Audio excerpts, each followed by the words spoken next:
पहुंचा हो ना। ये चेयरमैन है, ये चेयरमैन मैडम, ये नायब चेयरमैन, ये सब लोग हो गया। चलिए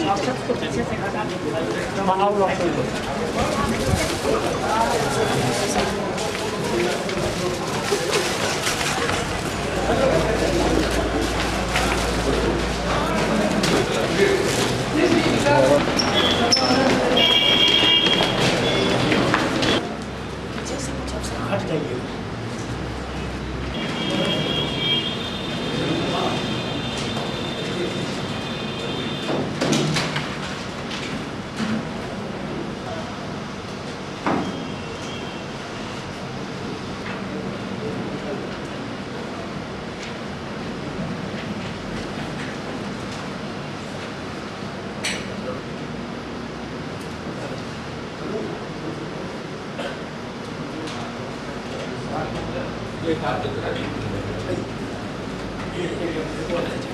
लगातार ही पर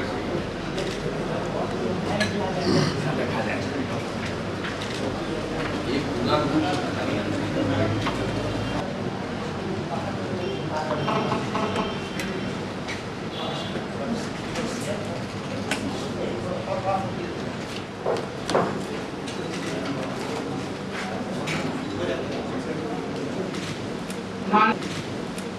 अगली कड़ी में माननीय मुख्यमंत्री को पुष्प गुच्छ से सम्मानित करने हेतु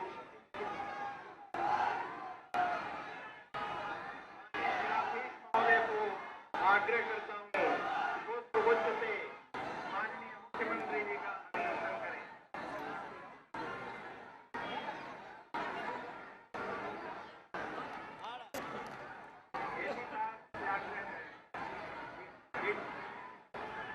डीडीसी साहब से आग्रह है, कृपया माननीय उप मुख्यमंत्री सुशील मोदी का पुष्पगुच्छ से सम्मान करें।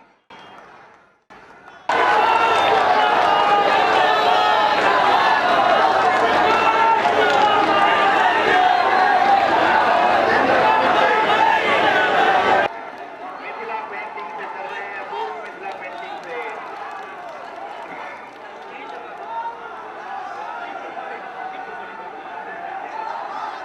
कार्यक्रम की अगली कड़ी में हमारे माननीय मुख्यमंत्री एवं उप मुख्यमंत्री विकास प्रदर्शनी एवं योजनाओं का उद्घाटन दीप प्रज्वलित कर करेंगे।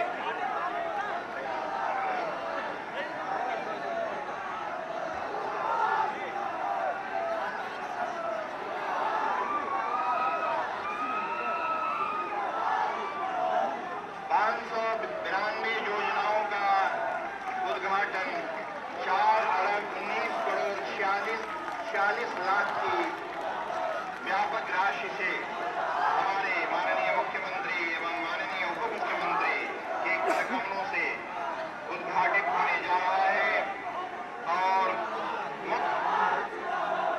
विकास प्रदर्शनी का भी उद्घाटन दोनों के कर कमलों से हो रहा है। कृपया करतल ध्वनि कर अभिनंदन करें दोनों विकास पुरुषों का, विश्वास पुरुषों का।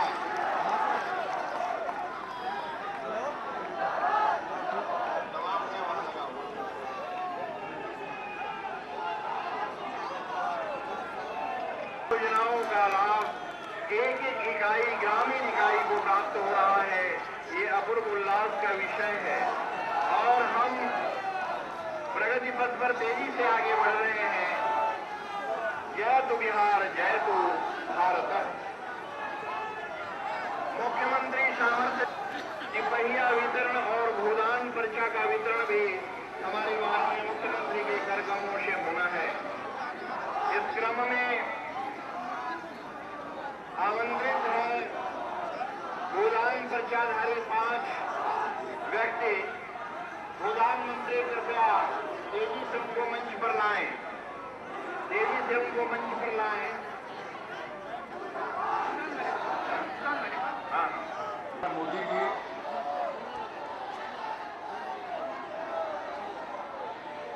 मधुबनी जिले के प्रभारी मंत्री और बिहार सरकार के मानव संसाधन विकास मंत्री श्री हरिनारायण सिंह जी, माननीय पंचायती राज तथा पिछड़ा अति पिछड़ा वर्ग कल्याण मंत्री श्री हरि प्रसाद शाह जी, माननीय आपदा प्रबंधन मंत्री श्री देवेश चंद्र ठाकुर जी, बिहार विधान परिषद के माननीय उपसभापति श्री वीरेंद्र कुमार चौधरी जी, पूर्व मंत्री और झंझारपुर के माननीय विधायक श्री नीतीश मिश्रा जी, बेनीपट्टी के माननीय विधायक श्री शालिग्राम यादव जी के प्रतिनिधिगण और इस सभा में उपस्थित मेरे प्यारे बहनों और भाइयों, विश्वास यात्रा के क्रम में आज मधुबनी जिले में आने का सौभाग्य मिला है। आज सुबह हम धनसिहा गांव में थे और वहां 3 घंटा विभिन्न योजनाओं की समीक्षा करने के बाद, निरीक्षण करने के बाद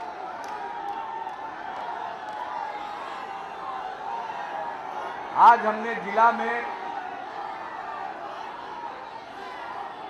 जिले भर की योजनाओं की सरकार के द्वारा चलाए जा रहे विभिन्न कार्यक्रमों की समीक्षा की है और उसके बाद आज शाम में, अरे इस महिला को कुछ कहना है तो इसको पीछे ले आइएगा। अरे सुनिए पुलिस वाले, इस महिला को कुछ कहना है तो पीछे ले आइएगा। मीटिंग के बाद हम उनका सुनेंगे क्या कहना चाहते हैं। और दूसरी बात है, पीछे बैठा दीजिएगा, पीछे बैठा दीजिएगा, हम जाने के पहले सुनेंगे। और दूसरी बात है, हम सामने से और इस कोने से जनता दल यू के कार्यकर्ता लोग लगातार नारा लगा रहे हैं, सारे मर्यादा का उल्लंघन करके ये काम कर रहे हैं। मैं उनको कहूंगा, आप पहले कान खोल करके सुन लीजिए, पहले आप कान खोल करके सुनिएगा। अगर आप खुद ही बोलते रहिएगा तो अपना नुकसान कीजिएगा। मैं जो बोल रहा हूं उसको सुन लीजिए।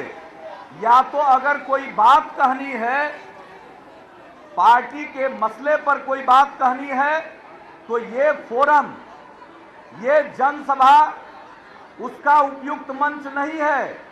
मैं देख रहा हूं कुछ पुराने साथी हैं और इस प्रकार के गैर जिम्मेदाराना आचरण की अपेक्षा उनसे नहीं की जाती है। और अभी उप मुख्यमंत्री बोल रहे थे और इसके बाद भी निरंतर आप लोग बोलते रहे हैं।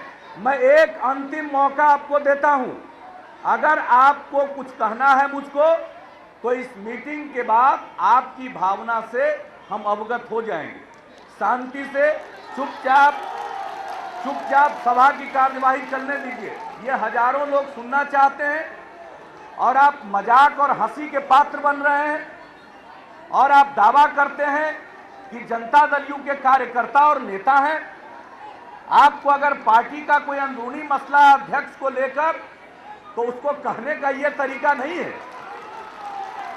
ये लोगों के भाव को समझिए और हम सीधे लोगों के भाव से जुड़े हुए हैं। अगर उनके भावना के अनुरूप आप नहीं चलेंगे तो अपना नुकसान करेंगे। इसलिए अब से शांत हो जाइए, अब से आप शांत हो जाइए और बात सुनिए। तो आज दिन में फिर यही जिंदाबाद का तरीका है, यही जिंदाबाद का तरीका है। जनता कर रही है जिंदाबाद और आप जो तरीका अपनाए हुए हैं मजाक का पात्र बनते चले जा रहे हैं। इसलिए शांत हो जाइए, कोई बात है कह दीजिएगा, शांत रहिए।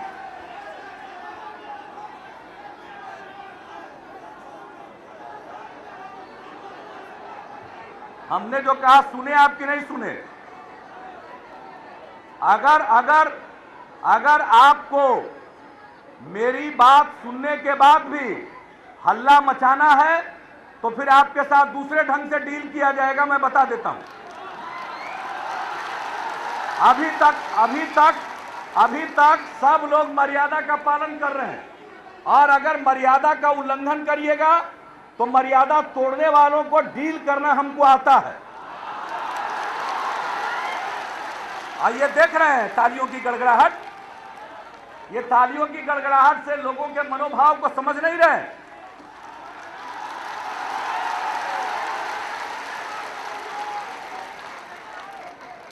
अब शांत रहिए, शर्म कीजिए, थोड़ा कहना हो बाद में अलग से मिल करके कह दीजिएगा। तो बहनों और भाइयों, और मैं, आप चूंकि जनता दल यू के हैं और आपने उप मुख्यमंत्री की बात गौर से नहीं सुनी, लोग सुन रहे थे, आप व्यवधान उत्पन्न कर रहे थे, इसके लिए मैं दुखी हूं, मुझको दुख है इस बात का। प्रभारी मंत्री बोल रहे थे, स्थानीय विधायक बोल रहे थे, सुनना चाहिए था। लोकतंत्र में एक दूसरे की बात सुनी जाती है, लोकतंत्र संवाद से चलता है, लोकतंत्र जबरदस्ती से नहीं चलता है। लोकतंत्र में हमेशा और फिर अभी फिर बोल रहा हूं, अब डील करेंगे। मैं आखिरी वार्निंग दे रहा हूं, या तो चुप रहिएगा या डील करें आपको। शांत रहिए, हम ही को सिखाइएगा, रहिएगा। जनता दल यू में हम बोल रहे हैं तो हंगामा कीजिएगा, सुशील मोदी के बोलने के वक्त में चिल्लाते रहिएगा, ये नहीं चलेगा। मन को ठीक कर लीजिए, दोनों तरफ के लोगों को हम कह देते, मन ठीक कर लीजिए। और यहां जिस काम के लिए आए हैं उसमें बीच में ये हजारों लोग सुनना चाहते हैं, और बीच में 2 दर्जन लोग जो मर्जी आवेगा बोलिएगा, और सिर्फ इसलिए कि यहां मीडिया है और कल ये खबर छपेगी मधुबनी के पेज पर, और आप तमाशा करिएगा ताकि बिहार भर के समाचार पत्रों में ये खबर छपे। ये ड्रामा और ये नौटंकी कर रहे हैं, किसकी मदद कर रहे हैं आप? किसकी सहायता कर रहे हैं आप? सहायता कर रहे हैं हमारी, या सहायता किसी और की कर रहे हैं? इसलिए शांत रहिए। तो बहनों और भाइयों, मुझे खेद है, दुख है, अब इसको भुलाइए। तरह तरह के लोग होते हैं, गुस्सा कभी 7वें आसमान पर जाता है, भूल जाते हैं कहां क्या बोलना चाहिए। हंसुआ के ब्याह में खुरपी का गीत सुने कि नहीं सुने? तो हंसुआ के ब्याह में खुरपी का गीत गा रहे। तो आज हम थे धनसिया में, वहां हम 3 घंटा थे, एक एक चीज को देखा। कहां है? बांध के अंदर गांव, नेपाल सीमा के पास अवस्थित गांव, कोसी बांध के अंदर पड़ता। हरि बाबू बोल रहे थे कि साहब इसको रेगिस्तान कहता, कोई आता नहीं है, लोगों को विश्वास नहीं हो रहा।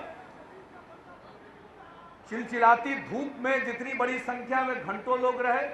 मैं तो जाता हूं गांव में तो सड़क, पुल, आंगनबाड़ी केंद्र, तो स्कूल, तो अस्पताल, सब चीज का हम मुआयना करते हैं, देखते हैं, लोगों से बात करते हैं। हम उस काम में थे और लोग घंटों इंतजार करते रहे। उनके बीच हम लोगों ने अपनी बात रखी और आज जिले भर के योजनाओं की समीक्षा गई। जिले में जो काम चल रहा है, सरकार की जितनी योजनाएं हैं, एक एक चीज पर बिंदुवार हमने समीक्षा किया। पटना से भी मुख्य सचिव समेत अनेक अधिकारी समीक्षा में शामिल होते हैं। एक एक चीज पर त्वरित कार्रवाई होती है, दिशा निर्देश दिया जाता है।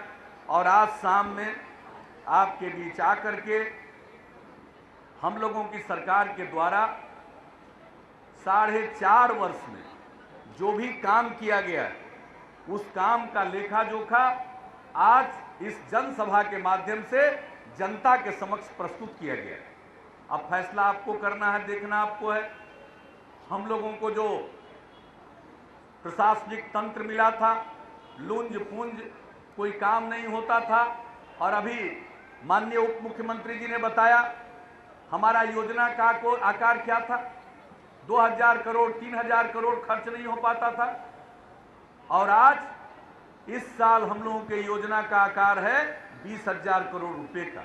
मतलब विकास के काम में जहां 2,000-3,000 करोड़ रुपए का सालाना खर्च नहीं होता था, वहां अभी पिछले साल हम लोगों ने 14,500 करोड़ रुपया खर्च किया और इस साल 20,000 करोड़ रुपए का प्रावधान किया है खर्च करने में।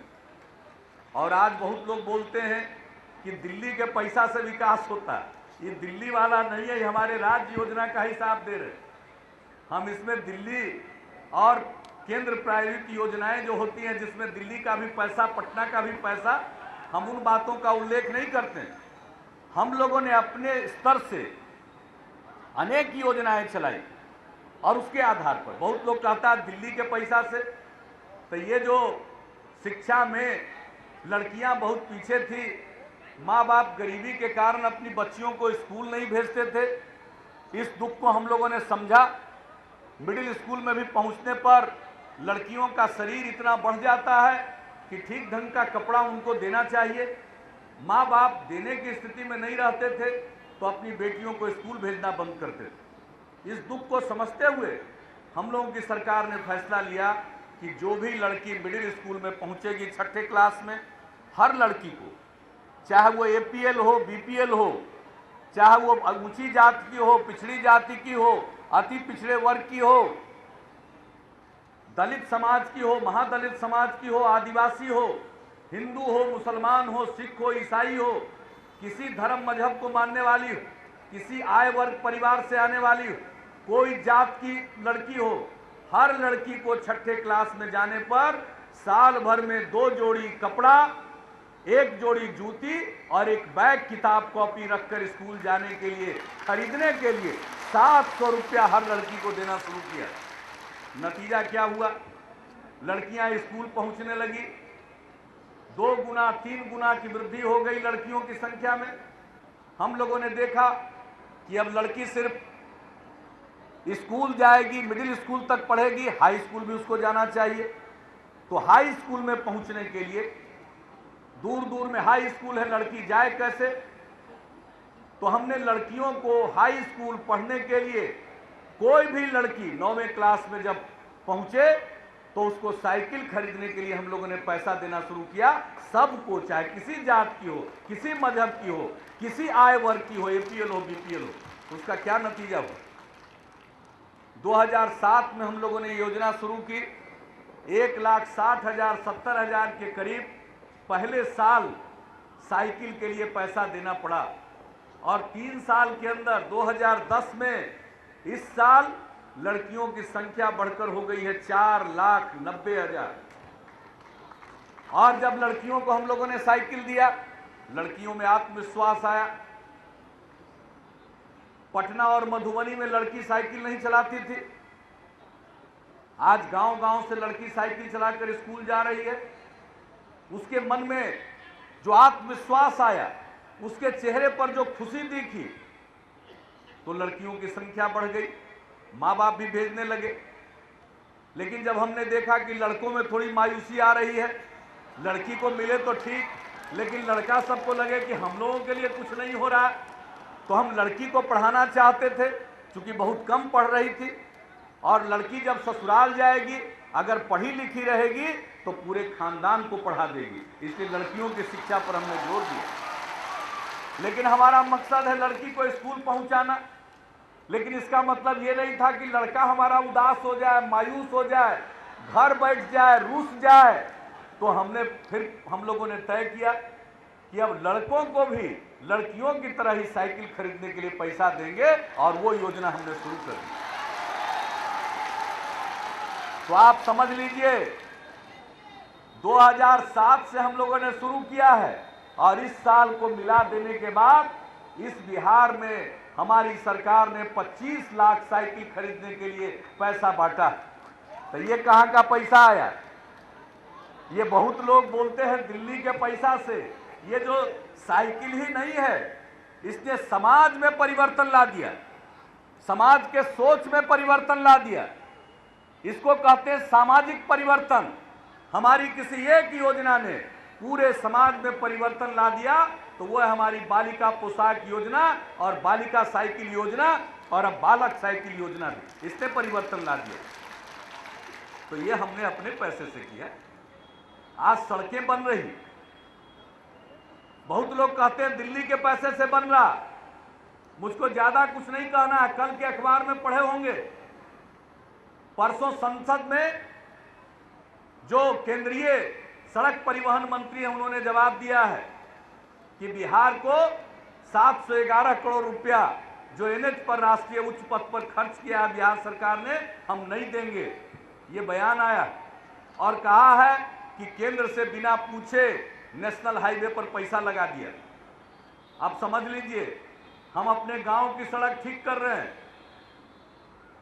पथ निर्माण विभाग की सड़क ठीक कर रहे हैं, स्टेट हाईवे प्रमुख जिला की सड़कों को ठीक कर रहे हैं, और एनएच खराब था, गड्ढा में भरा हुआ था।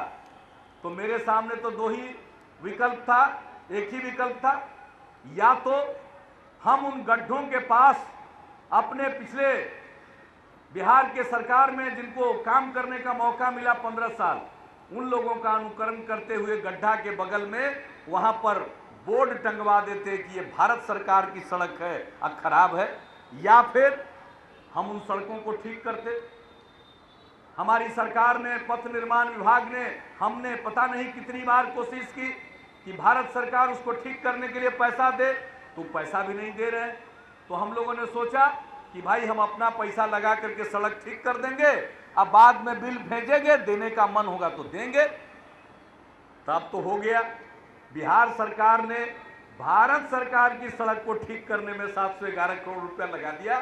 तो हम जरा उनका चेहरा देखना चाहते हैं जो कह रहे हैं कि बिहार में सड़क बन रही है दिल्ली के पैसा से। उनके सामने तो ये जवाब मिल गया कि दिल्ली क्या पैसा देगा, बिहार सरकार अपना पैसा दिल्ली की सड़क, नेशनल हाईवे की सड़क को ठीक करने में लगा चुकी है 711 करोड़ रुपया, और केंद्र कह रहा हम नहीं देंगे। तो ये तो अन्याय है। हम तो जानते हैं हमारे साथ अन्याय हो रहा। 2007 में बाढ़ आई, 22 जिला प्रभावित हुआ, 2.5 करोड़ लोग प्रभावित हुए। हमने जमकर राहत वितरण किया, लेकिन जो केंद्रीय मापदंड के मुताबिक हमको मिलना चाहिए था बिहार को नहीं मिला। 2008 में फिर कोसी में बांध टूटने के कारण, कुशा तटबंध टूटने के कारण जो बाढ़ आई, आदरणीय प्रधानमंत्री जी आए देखने के लिए, कहा ये राष्ट्रीय आपदा है, लेकिन कोई हमको अतिरिक्त सहायता नहीं दिया पुनर्वास के लिए। आज भी कोसी इलाके में लाखों लोग बेघर हैं, उनको घर बनाने के लिए मदद करना है। आज भी लाखों एकड़ जमीन पर बालू की परत जम गई है, उनको नए ढंग से कृषि प्रारंभ करने के लिए हमें सहायता देनी। हम यही तो विशेष पैकेज मांग रहे थे, लेकिन नहीं मिला। बुंदेलखंड को सूखा का पैकेज मिला, हमें कोई एतराज नहीं है, बल्कि हमें खुशी है कि देश के किसी हिस्से में विपदा से पीड़ित इलाके को अगर मदद मिलती है, अच्छी बात है। लेकिन क्या कोसी का इलाका इस बात के लिए हकदार नहीं था? क्या कोसी को नहीं मिलना चाहिए था? नहीं मिला। और बात करते हैं बड़ी मदद कर रहे हैं। क्या मदद कर रहे हैं? उनकी सड़क को ठीक करने के लिए पैसा लगाया, कहते थे हम भी नहीं देंगे और तुमको भी ठीक करने नहीं देंगे। वाह रे वाह! यानी बिहार की सड़क खराब हो, सड़क में गड्ढा बना रहे, लोग गड्ढों के बीच से चलने के लिए मजबूर हों, यही है पूरा का पूरा दृश्य। हम लोगों से जितना बन पड़ा है, हम लोगों ने बढ़ चढ़कर बिहार की खिदमत की है, कानून का राज कायम किया है। लोग अपराधियों से डरते थे, हथियार लेकर खुलेआम लोग चलते थे, गाड़ी पर चलते थे एक से एक रंगदार लोग, गाड़ी का शीशा थोड़ा नीचे करके राइफल का नाल बाहर कर देते थे, गरीब गुरबा डर जाता था, भाग जाता था। आज किसी की हिम्मत नहीं। कारण क्या है? 45,000 लोगों को सजा मिली है पिछले 4 साल के अंदर। अब लोगों को मालूम है कि अगर अपराध करेंगे तो पकड़े जाएंगे, और पकड़े जाएंगे और उसके बाद कानून के मुताबिक सजा भी मिलेगी। अपराध होते हैं, लेकिन अपराधी पकड़े जाते हैं, कानून के कटघरे में उनको खड़ा किया जाता है। इसी को कहते हैं कानून का राज। कानून का राज कायम हुआ है। अब व्यापारी निश्चिंत होकर व्यापार कर रहे हैं। लोग अपने घर से निकलकर बाहर अपने काम के लिए जाते थे, अब शाम को घर लौटने की जल्दी नहीं रहती है। यह है परिवर्तन, यह है परिवर्तन। अमन चैन कायम किया, पूरे बिहार में अमन चैन का माहौल है। 4.5 साल बीत गया, एक सांप्रदायिक दंगा नहीं हुआ, एक सामाजिक सौहार्द को बिगाड़ने वाला कोई नरसंहार नहीं हुआ। पहले कोई 2 महीना नहीं बीतता था, आए दिन नरसंहार की घटना घटती थी, पूरे बिहार की छवि बिगड़ती थी, बिहार बदनाम होता था। लेकिन आज अब उस तरह के सामूहिक नरसंहार की वारदात नहीं, तो बिहार बदल रहा है। और मैं अपने खुद इसका श्रेय नहीं लेता हूं। आज दुनिया भर से लोग आते हैं, हम लोगों से मिलते हैं, पूछते हैं क्या काम किया आपने, बिहार आगे बढ़ रहा, विकास कर रहा, क्या रहस्य है बताइए। तो मैं एक ही बात कहता हूं, एक ही रहस्य है, वह है बिहार की जनता का संकल्प। अब बिहार के लोगों ने संकल्प लिया है कि बिहार को बदनाम नहीं रहने देंगे, बिहार को आगे बढ़ाएंगे, यही है वो संकल्प। और पहले जो समाज में तनाव था, आज भाईचारे का माहौल है, आज हिंदू मुस्लिम एकता का माहौल है। अगर आप पिछड़ा उस ढंग का विवाद नहीं है, लोग मिलकर बिहार की तकदीर बदलना चाहते हैं, बिहार की तस्वीर बदलना चाहते हैं, यही है रहस्य। और मैं आज आया हूं, काम करने का आपने अवसर दिया, विश्वास व्यक्त किया। हम लोगों ने 4.5 साल रात दिन मेहनत करके सब कुछ करने की कोशिश की है। आज कम से कम बिहार की छवि बदल गई, अब बिहार बदनाम नहीं होता है। पहले बिहार के लोग जो बाहर काम करते थे अपनी पहचान छिपाते थे, बिहारी कहना पसंद नहीं करते थे, उनका मजाक उड़ाया जाता था, उपहास उड़ाया जाता था।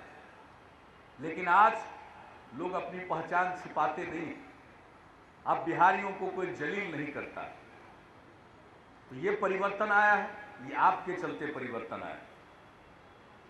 तो मैं एक ही अपील करूंगा कि बिहार बदल रहा, विकास के रास्ते पर हमारे कदम बढ़ चुके हैं, अब ये कदम पीछे नहीं होंगे, हम आगे बढ़ते जाएंगे, आगे बढ़ते जाएंगे। और 2015 में जरूर बिहार को विकसित राज्य बनाने का अपना संकल्प पूरा करेंगे। लेकिन हमारी एक ही करबद्ध प्रार्थना है आप सब लोगों से कि ये जो समाज में एकता का, भाईचारे का माहौल है, हिंदू मुस्लिम एकता, अगड़ा पिछड़ा अति पिछड़ा, दलित महादलित, आदिवासी, स्त्री पुरुष, सबके बीच में जो एक सौहार्द का, सद्भाव का माहौल है, हाथ जोड़कर प्रार्थना है इस माहौल को बनाए रखिएगा, अपना बिहार आगे बढ़ेगा। दुनिया की कोई ताकत बिहार को आगे बढ़ने से नहीं रोक सकती। हमारे बिहार के लोग मेहनती हैं, हमारी युवा पीढ़ी मेधावी है, हमारी सबसे बड़ी पूंजी है हमारे नौजवान लोग, नवयुवतियां, उनमें क्षमता है, उनमें मेधा है। हम चाहते हैं कि उनके मेधा और उनकी क्षमता का इस्तेमाल करें और एक सुंदर बिहार, एक खुशहाल बिहार का निर्माण करें।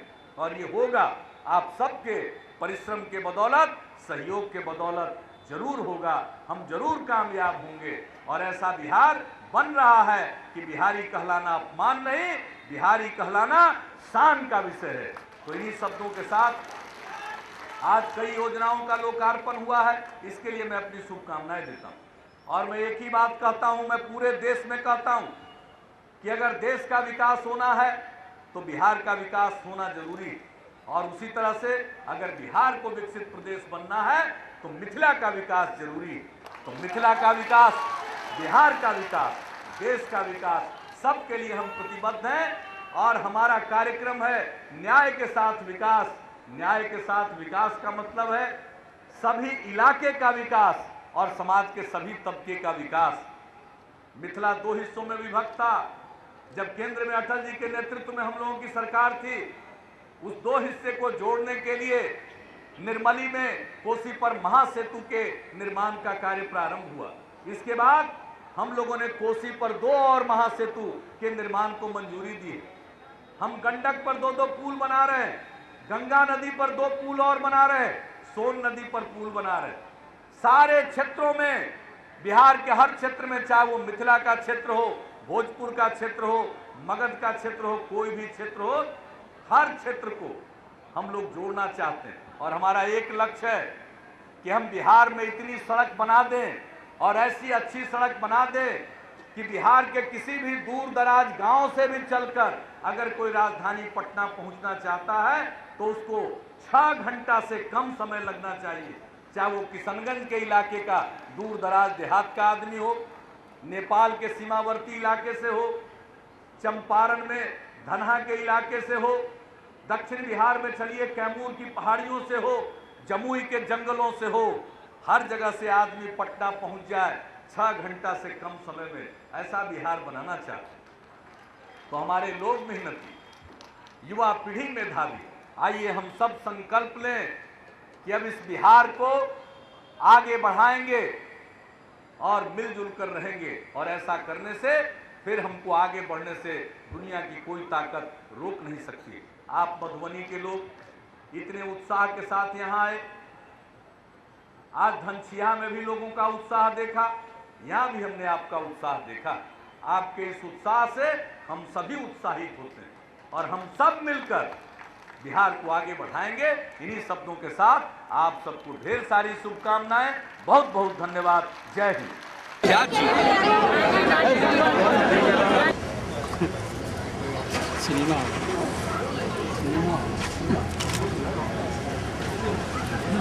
तो अपने आ रहे हैं तो ठीक है ना।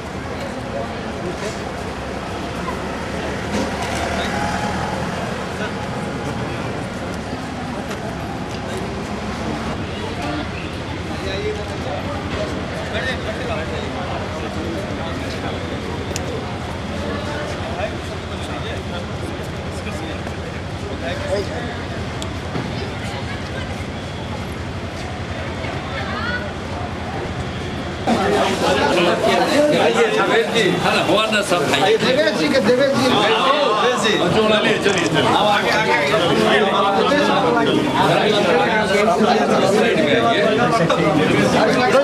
सर यहाँ साइड हो जाएगी जरा सर साइड हो जाइए साइड हो जाइए। आइए। हाँ आइए, नीतीश जी कहाँ गए? आइए इधर आइए। देवेश जी चेहरा आपका दिखाइए। सर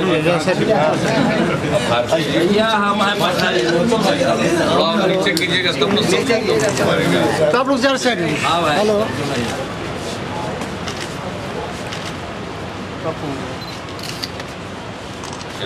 हो गया।